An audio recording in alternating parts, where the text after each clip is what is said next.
हरियाणा में चुनाव प्रचार करने पहुंचे मुख्यमंत्री पुष्कर सिंह धामी पिंजौर में पार्टी की महिला सम्मेलन में हुए शामिल। भाजपा प्रत्याशी शक्ति रानी शर्मा के पक्ष में वोट करने की जनता से अपील।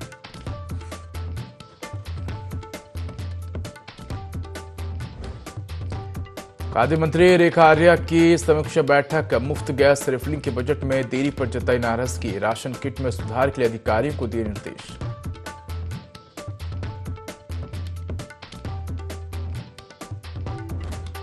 दिल्ली से मसूरी घूमने आए पर्यटकों का वाहन गहरी खाई में गिरा। प्रशासन की सक्रियता से बड़ी दुर्घटना टली। चारों पर्यटक सुरक्षित।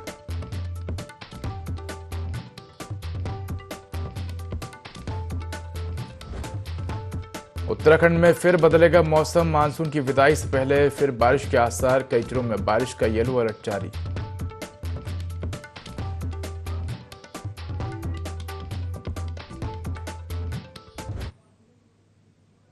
नमस्कार, मैं हूं देवभूमि लाइव में आपका स्वागत है। बुलेटिन की शुरुआत करेंगे तमाम बड़ी खबरों के साथ। तो जम्मू कश्मीर के साथ ही सीएम पुष्कर सिंह धामी ने हरियाणा में भी चुनावी प्रचार की कमान संभाली हुई है। इसी कड़ी में सीएम धामी हरियाणा पहुंचे और उन्होंने पिंजौर में बीजेपी प्रत्याशी शक्ति रानी शर्मा के पक्ष में आयोजित महिला सम्मेलन में प्रतिभाग किया। इस मौके पर सीएम ने बीजेपी सरकार की उपलब्धियां गिनवाते हुए जनता से वोट की अपील की। तो मुख्यमंत्री पुष्कर सिंह धामी जम्मू कश्मीर और हरियाणा में चुनावी प्रचार में जुटे हुए हैं। इसी कड़ी में मुख्यमंत्री पुष्कर सिंह धामी हरियाणा पहुंचे और हरियाणा के पिंजौर में बीजेपी प्रत्याशी शक्ति रानी शर्मा के पक्ष में आयोजित महिला सम्मेलन में प्रतिभाग किया। इस मौके पर सीएम ने बीजेपी सरकार की उपलब्धियां गिनवाते हुए जनता से वोट की अपील की।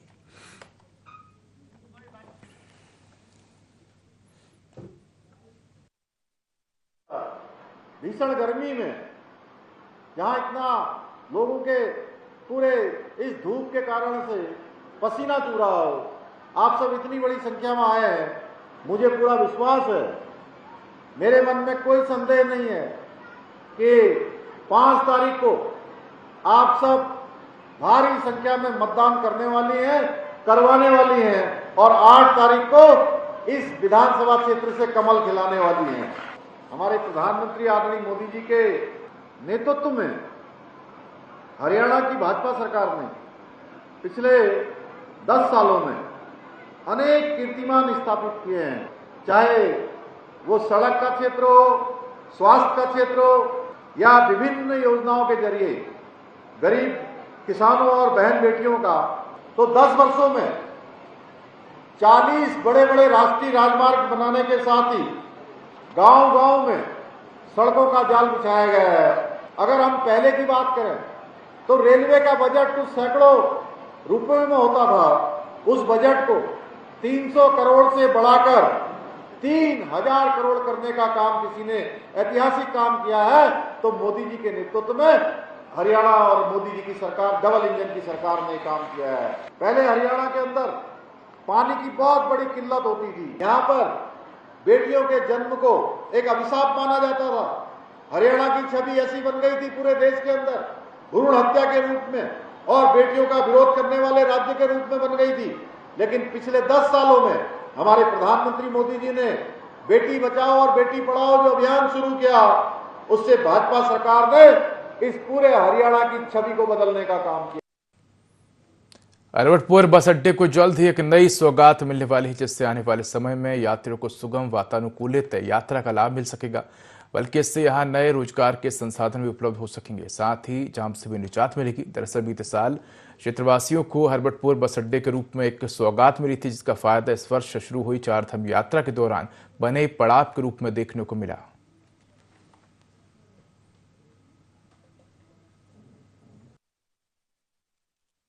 पर दूर दूर तो कोई बस स्टैंड नहीं था। यहाँ पर स्टैंड बनने से सवारी को काफी राहत मिली है यहाँ पर। और दूसरा यह है कि साफ सफाई अच्छी है, सुविधा पानी पुनी पीने के लिए, टॉयलेट लेडीज के लिए मेन प्रॉब्लम थी, वो सुविधा हो गई उनसे। और बाकी टॉयलेट महिला जाती हैं, पानी साफ सुथरा पानी मिल जाता है। बाकी धीरे धीरे करके सवारी को पता लग रहा है कि बस स्टैंड से गाड़ी होके जाती है, तो इसीलिए सवारी आ रही है यहाँ पर। बस अड्डे से सारे यात्रियों के लिए यहाँ फायदा है। अभी फिलहाल यहाँ पर जो उत्तराखंड परिवहन निगम की बस आ रही है, चंडीगढ़ के लिए, ऊपर पहाड़ के लिए, है ना, बहुत सारी गाड़ियां आती हैं और जितने भी उत्तराखंड परिवहन निगम सब इस बस अड्डे से होकर जा रही है। लेकिन जो अंतर्राष्ट्रीय बसें Haryana roadways, Himachal roadways, CTU, वो अंदर नहीं आ रही है अभी, क्योंकि यात्री यहाँ पर बहुत कम है अभी। लेकिन आने वाले टाइम में अगर चौराहे पे यात्री वहां पर ना बैठकर यहाँ इस बस अड्डे पे आए, यहाँ पे हर सुविधा है, यहाँ पानी की व्यवस्था है, लैट्रिन की व्यवस्था है, बैठने की व्यवस्था है, पंखे लगे हुए, कोई दिक्कत नहीं, सवारी भी आराम से बैठ सकती है, आराम से उतर सकती है, कोई दिक्कत किसी को नहीं होगी।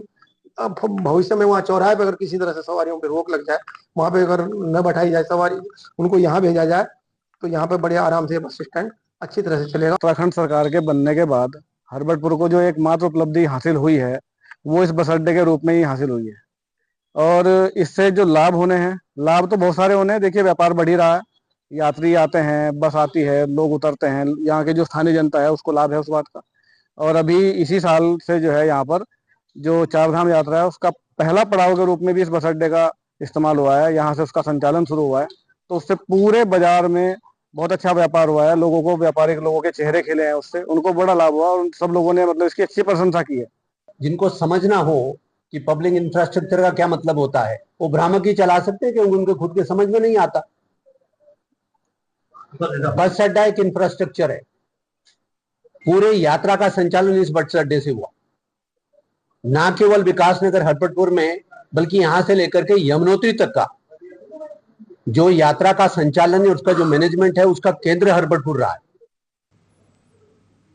मानसून की आधिकारिक विदाई से पहले एक बार फिर उत्तराखंड में मौसम बदलने का अनुमान है, जिसके चलते पहाड़ से लेकर मैदान तक के तापमान पर असर देखने को मिल सकता है। हालांकि 2 दिन चटक धूप खिलने से गर्मी खूब परेशान करेगी। खासकर मैदानी इलाकों में आम जनता को उमस भरी गर्मी का सामना करना पड़ सकता है। मौसम विज्ञान केंद्र की ओर से जारी पूर्वानुमान के अनुसार 24 सितंबर तक प्रदेश भर के सभी जिलों में मौसम शुष्क रहेगा। इसके बाद 25 से 26 सितंबर को हरिद्वार और उधम सिंह नगर जिले को छोड़कर अन्य सभी जिलों के कुछ हिस्सों में तेज गर्जन के साथ बारिश होने का येलो अलर्ट जारी किया गया है।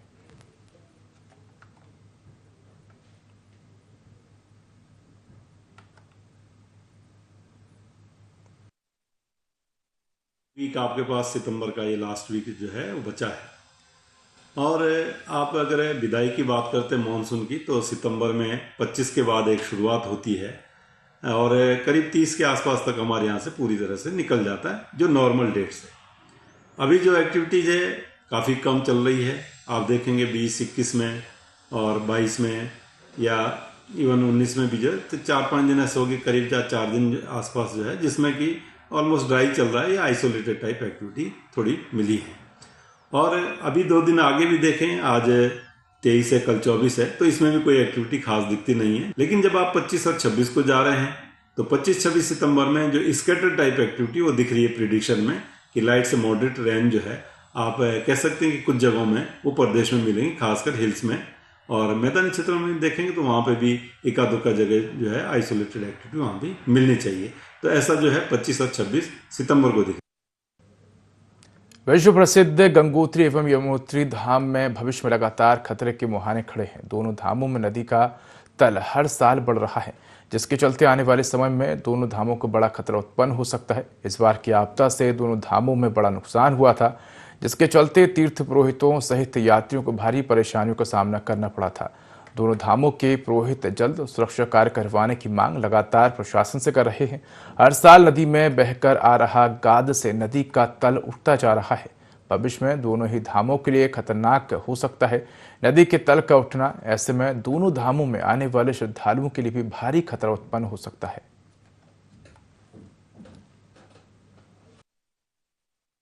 चाहते हैं कि जैसे ही माँ गंगा जी का जलस्तर कम होता है, तुरंत इसमें बड़ी बड़ी मशीनें, ऑकलैंड इत्यादि या जेसीबी इत्यादि से ये मलबा दोनों तरफ इसको हटाया जाए और गंगा जी को अपने उस बीचों बीच में उसको लाया जाए, ताकि ये घाट सुरक्षित हो सके।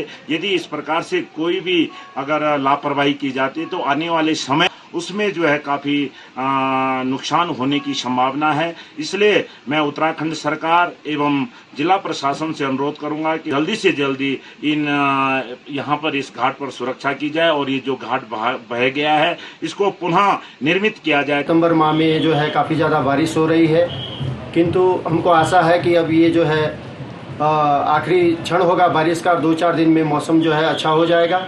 और यहाँ पर काफ़ी श्रद्धालु जो है यात्रा पे आ रहे हैं, देश विदेश से जो है आ रहे हैं। और अभी विगत 1 माह पहले जो है यहाँ पर 4 धामों में जो आपदा आई थी और उसका जो प्रभाव यमुनोत्री धाम में भी हुआ था, यहाँ पर भी जो है काफ़ी नुकसान हुआ था।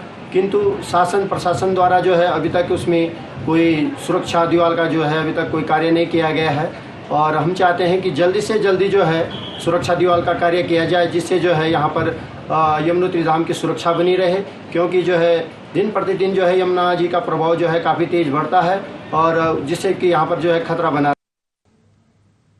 खाद्य मंत्री रेखा आर्य ने विधानसभा स्थित सभा कक्ष में प्रदेश में चल रही केंद्र राज्य सरकार की योजनाओं एवं अन्य गतिमान विभागीय कार्यों और कार्यक्रमों के संबंध में जानकारी ली, साथ ही समीक्षा की। मंत्री रेखा आर्य ने कहा कि खाद्य विभाग द्वारा अंत्योदय पीएचएस कार्ड धारकों और राज्य खाद्य योजना के कार्ड धारकों को नियमित रूप से खाद्यान्न दिया जा रहा है।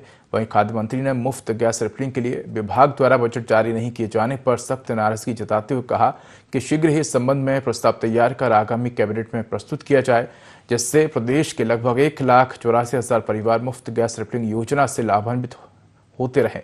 उन्होंने मुख्यमंत्री नमक पोषण योजना की प्रगति पर संतोष जताते हुए कहा कि कार्ड धारकों द्वारा इस योजना का पोषण एवं दरों के लिहाज से समुचित लाभ लिया जा रहा है। की अंतर्गत जितने हमारे चाहे हमारे पीएचएस कार्ड धारक है, चाहे हमारे अंत्योदय कार्ड धारक है, चाहे हमारे राज्य खाद्य योजना के कार्ड धारक है, उनको पीडीएस सिस्टम से दिए जा रहे, चाहे वो गेहूं हो, चावल हो, चीनी हो या मुफ्त गैस रिफिल के अंतर्गत उनको गैस प्रोवाइड करना हो, उन सब की आज जो है समीक्षा की गई है। और जिसमें चूंकि अभी अंत्योदय परिवारों को जो मुफ्त गैस रिफिल किया जाने के लिए जो संबंधित बजट उसमें जारी किया जाना था, वो अभी तक जारी नहीं किया गया है। इसको लेकर विभाग से नाराजगी भी व्यक्त की है और चूंकि 25 तारीख की कैबिनेट है, तो ये भी निर्देश दिया है कि शीघ्र अतिशीघ्र जो है फाइल की मूवमेंट इतनी तेज की जाए कि हमारी 25 तारीख की कैबिनेट में वह आ सके, अथवा जो है माननीय मुख्यमंत्री जी के स्तर से उस पर जल्दी से जल्दी उसमें निर्णय हो जाए, ये विभाग को आज निर्देशित किया है, जिससे कि हमारे लगभग 1,84,000 परिवार जो है उससे प्रभावित होते हैं, तो कहीं भी वो इस योजना से वंचित न रह जाए, इसकी विशेष चिंता की जाए। उत्तराखंड के कृषि और सैनिक कल्याण मंत्री गणेश जोशी की आय से अधिक संपत्ति अर्जित कर बड़ा भ्रष्टाचार करने के मामले में सुनवाई कर रहे देहरादून विजिलेंस कोर्ट के जज मनीष मिश्रा का ट्रांसफर हो गया है। बता दें कि कुछ हफ्ते पहले ही विजिलेंस ने राज्य सरकार को चिट्ठी लिखकर राज्य सरकार की राय मांगी थी, मंत्री के खिलाफ कार्रवाई की जाए या नहीं।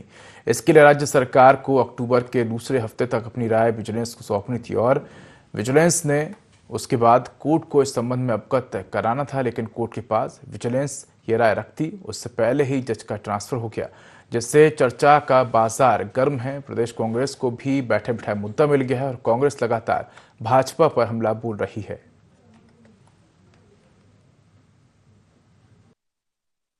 उनको ये नहीं पता है कि एक न्यायिक प्रक्रिया होती है, इसका ट्रांसफर और सब करना ये कोर्ट का मैटर होता है, हाई कोर्ट देखता है। तो इसमें इस तरीके की चीजें बोलना, इस तरीके की बातें बोलना, ये साबित करता है कि इनको थोड़ा सा मानसिक विकास अभी इनका अच्छे से हो नहीं पाया है। और लेकिन अगर इन तथ्यों से हट के मैं इनको एक बात और इनका इतिहास याद दिलाना चाहूं, तो ये अपनी तरीके से अपने जो इनकी तानाशाही चल रही है उस तरीके से ये सभी पार्टियों को अगर देख रहे हैं, तो ये इनको अपने इतिहास को देखना चाहिए था, अपने बहरुल इस्लाम जी को देखना चाहिए था, जिनको राज्यसभा सांसद के पद से हटवा कर इन्होंने हाई कोर्ट का जज बनवाया। फिर एक फैसले के लिए इन्होंने उसको हाई कोर्ट के जज से के बाद सुप्रीम कोर्ट का जज बनवाया रिटायर होने के बाद। फिर एक फैसले का जब उन्होंने फैसला कर लिया इनके पक्ष में, तो वापस इनको सुप्रीम कोर्ट के जज से भी हटा के कांग्रेस के टिकट से राज्यसभा सांसद का चुनाव लड़वाया। तो इस तरीके की तानाशाही आपके ही राज में देखने को मिलती थी, जो आपने तानाशाही दिखाई है। दूसरा, बीजेपी के राज में कभी इस तरीके की लीडरशिप देखने को नहीं दिखाई देती है। तो ये कोर्ट का मैटर है, कोर्ट ही इसका करता है स्थानांतरण। तो देश के कई राज्यों में विधानसभा चुनाव, इसी कड़ी में मुख्यमंत्री पुष्कर सिंह धामी हरियाणा के पंचकुला पहुंचे हैं, जहां चुनाव प्रचार कर रहे हैं। पीछे से उधर भीड़ ज्यादा हो गई है, इधर आ जाइए। चलिए दीपक जी बैठ जाइए, कोई बात नहीं, बैठ जाइए, आगे बैठ जाइए, जमीन में बैठ जाइए, कोई दिक्कत नहीं है, बैठे दीजिए। चलिए, भारत माता की युवा मोर्चा, युवा मोर्चा। भारतीय जनता पार्टी के जिलाध्यक्ष भाई दीपक शर्मा जी, प्रदेश अध्यक्ष भारतीय जनता युवा मोर्चा भाई योगेंद्र जी, युवा मोर्चा के जिलाध्यक्ष नरेंद्र लुबाना जी, पंचकुला के महापौर कुलभूषण जी, श्री विनय रोहेला जी, हमारे उत्तराखंड सरकार के मेरे सहयोगी, श्री महामंत्री करणवीर सिंह जी, शुभम शर्मा जी, उपाध्यक्ष मीनू राणा जी, उपाध्यक्ष गौरव शर्मा जी, विजय गुप्ता जी, यशपाल अरोड़ा जी, विवेक राणा जी, आशीष रामपाल जी, राघव गुप्ता जी, गुरदीप सिंह जी, अंकित शर्मा जी, शेखर पांडे जी, कुलदीप सिंह जी, रोहित राणा जी, अनुज गुप्ता जी, अमन जलदार जी एवं यहाँ पर आए हुए सभी हमारे मंचासीन, सभी हमारे पदाधिकारीगण, सभी युवा मोर्चा के मेरे सभी युवा साथियों, मैं सबसे पहले तो आप सब इतनी बड़ी संख्या में यहाँ पर पधारे हैं, मैं आप सबका देवभूमि उत्तराखंड के मुख्य सेवक के रूप में आप सबका हृदय से स्वागत करता हूं, हृदय से अभिनंदन करता हूं। मैं शक्तिपीठ मां मनसा देवी की इस पवित्र भूमि को भी शीश नवाकर प्रणाम करता हूं, नमन करता हूं। देवभूमि उत्तराखंड की तरह ही ये पंचकुला की पावन धरा ने भी देश की रक्षा में अपने प्राणों की आहुति देने वाले अनेक वीर सपूतों को जन्म दिया है। ऐसी वीर धरा को भी मैं कोटि कोटि प्रणाम करता हूं, कोटि कोटि नमन करता हूं। भाइयों बहनों, आप सभी के बीच पंचकुला को विकास की ऊंचाइयों पर ले जाने वाले आप सबके लोकप्रिय एवं कर्मठ विधायक, मौजूदा विधानसभा के अध्यक्ष श्री ज्ञानचंद गुप्ता जी के लिए आप सबके बीच में आप सबका समर्थन मांगने के लिए, आप सबका आशीर्वाद मांगने के लिए, आप सबका स्नेह लेने के लिए मैं आप सबके बीच में आया हूं। और आप सभी जानते हैं, उन्होंने पिछले 1 दशक से इस क्षेत्र को आगे बढ़ाने के लिए अनेक काम किए हैं। पंचकुला में रहकर एक विकसित, आधुनिक और सुरक्षित शहर बनाने के लिए वो निरंतरता से काम कर रहे हैं। आज मैं जिस प्रकार से अपने युवाओं का, नौजवानों का यहां पर सैलाब देख रहा हूं, उससे एक बात मेरे मन में बिल्कुल स्पष्ट हो गई है कि हरियाणा के अंदर एक बार फिर से भारतीय जनता पार्टी की सरकार बनने वाली है, फिर से डबल इंजन लगने वाला है और फिर से कमल खिलने वाला है। मैं आप सबकी ऊर्जा देखकर, आप सबका उत्साह देखकर मेरे मन में कोई संदेह नहीं है भाइयों बहनों कि यहां हमारे प्रधानमंत्री मोदी जी के नेतृत्व में फिर से भारतीय जनता पार्टी की सरकार बनने वाली है। और 5 तारीख को आप सब बड़ी संख्या में निकलकर कमल खिलाने जा रहे हैं, क्योंकि इतनी बड़ी संख्या मैं युवा नौजवानों की देख रहा हूं। और आप सबके बीच में आकर सच में अभी हमारे नरेंद्र लुबाना जी कह रहे थे कि मैंने भी युवा मोर्चा में लंबे समय तक काम किया है और छात्र राजनीति में भी लंबे समय तक मैं रहा हूं। मुझे आप सबके बीच में आकर अपने युवा मोर्चा के दिन और अपने विद्यार्थी जीवन के दिन याद आ रहे हैं। आप सबकी जिस प्रकार की यहां पर ऊर्जा है, वो ऊर्जा निश्चित रूप से मेरे अंदर भी ऊर्जा का संचार कर रही है। इसलिए मैं आप सबको बधाई देना चाहता हूं भाइयों बहनों। मैं आपके वोट का मूल्य जानता हूं और आपको ये बताना चाहता हूं कि आपका ये अमूल्य वोट किस तरह से हरियाणा की दिशा और दशा बदलने का काम करेगा। आदरणीय नरेंद्र मोदी जी के नेतृत्व में हम सभी जानते हैं पिछले 10 वर्षों में हरियाणा के अंदर चहुमुखी विकास हुआ है, हरियाणा ने बुलंदियों को छुआ है। अब हरियाणा तेजी से सबसे विकसित होते राज्यों की श्रेणी में शामिल हो गया है और उस दिशा में लगातार आगे बढ़ रहा है। चाहे आज वो आधारभूत ढांचा हो या सैकड़ों और सैकड़ों सड़कों का निर्माण हो, रेलवे कनेक्टिविटी का विस्तार हो, या डिजिटल सेवा का, डिजिटल इंडिया के माध्यम से गांव-गांव तक इंटरनेट की। चलिए रुक करते हैं खबर की ओर, जहां राज्यसभा की पूर्व सांसद और देश की सबसे बड़ी निजी सुरक्षा एजेंसी SIS ग्रुप के संस्थापक अध्यक्ष डॉक्टर R.K. सिन्हा की 2 पुस्तक समाज और सियासत कुछ इधर की कुछ उधर की का विमोचन हुआ। इस अवसर पर पूर्व मुख्यमंत्री भगत सिंह कोश्यारी, पूर्व मुख्यमंत्री रमेश पोखरियाल निशंक, पूर्व केंद्रीय मंत्री सुबोध कांत सहाय समेत कई लोग मौजूद रहे। पुस्तक के विमोचन के बाद डॉक्टर सिन्हा का 74वां जन्मदिन मनाया जाएगा, जैसे बिहार की मशहूर लोक गायिका मनीषा श्रीवास्तव और सृष्टि सिन्हा ने अपनी प्रस्तुति दी। साथ ही रंगारंग कार्यक्रमों का आयोजन भी हुआ।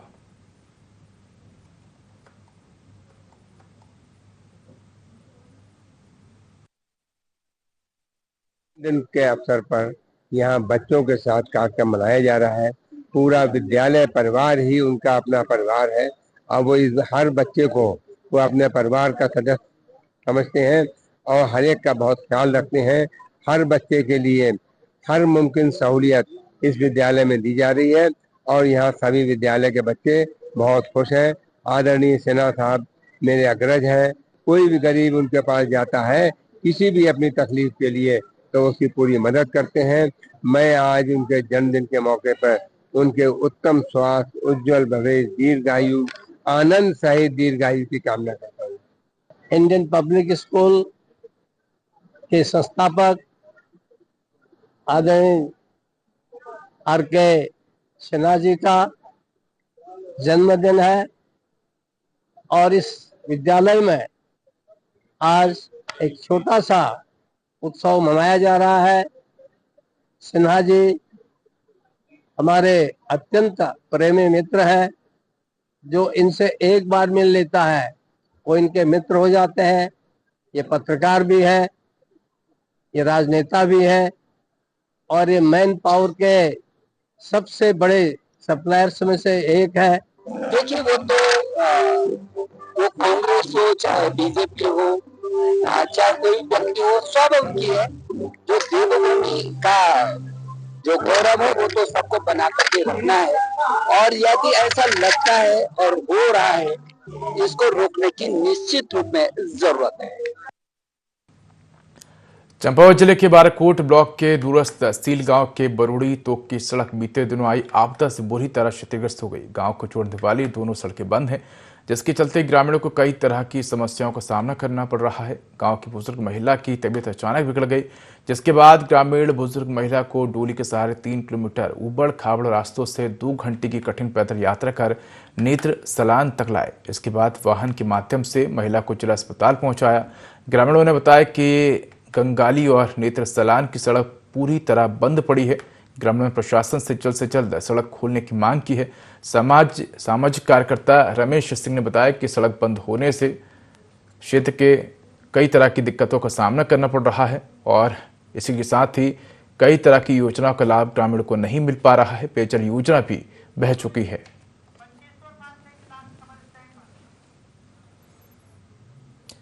चंपावत जिले के लोहाघाट ब्लॉक के नेपाल सीमा से लगे पंचेश्वर क्षेत्र में बादल फटने से क्षेत्र में भारी तबाही मची हुई थी, जिसके चलते पंचेश्वर की सड़क जगह जगह बुरी तरह क्षतिग्रस्त हो गई। आपदा के 10 दिन बीत जाने के बाद भी सड़क सुचारू नहीं हो पाई, जिस कारण क्षेत्र में खाद्यान्न और अन्य जरूरी वस्तुओं की किल्लत होने लगी, जिसके चलते क्षेत्र के ग्रामीण राशन, दवाइयां और अन्य सामान लाने के लिए जान जोखिम में डालकर टूटी हुई सड़क और रास्तों को पार कर रहे हैं। लगभग 5 किलोमीटर पैदल चल सामग्री लाने को मजबूर है। ऐसे में ग्रामीणों के साथ कभी भी जानलेवा हादसा हो सकता है। ग्रामीणों ने बताया कि अघोड़ा में सड़क पूरी तरह बह चुकी है। PWD की मशीन सड़क बनाने में जुटी हुई है, लेकिन हफ्ते भर से ज्यादा का समय बीत जाने के बाद भी सड़क ठीक नहीं हो पाई है। सड़क बंद होने से पिथौरागढ़ का सेल, सल्ला और नेपाल का क्षेत्र भी प्रभावित हो चुका है। साथ ही पंचेश्वर में सीमा में तैनात SSB की सप्लाई भी रुकी है। तो फिलहाल इस बुलेटिन में इतना ही। खबरों का अधिक अपडेट के लिए देखते रहिए i24। नमस्कार।